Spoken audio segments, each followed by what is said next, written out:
আসসালামু আলাইকুম। একটা প্রশ্ন আছে। আপনি কি কখনো ভেবে দেখেছেন অ্যালার্ম বাজে, চোখ খুলে যায়, কিন্তু তবুও আমরা ফজরের নামাজের জন্য উঠতে পারি না? আসল কারণ ঘুম নয়, গুনাহ।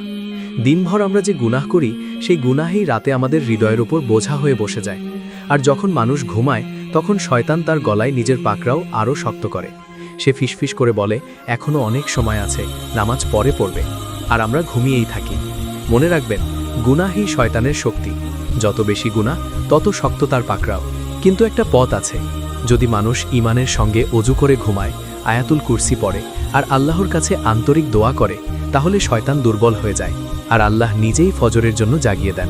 ফজর কোনো সাধারণ নামাজ নয়, এটা ঈমানের কোষ্টি পাথর। যে ফজরে ওঠে, সে আল্লাহর খুব কাছের হয়।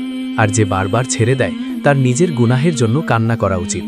আজ এই সিদ্ধান্ত নিন, গুনাহ ছাড়ব, তাড়াতাড়ি ঘুমাবো, আর ফজর কখনোই ছাড়ব না। আল্লাহ আমাদের সবাইকে ফজরের নামাজের পাবন্দ বানান। আমিন।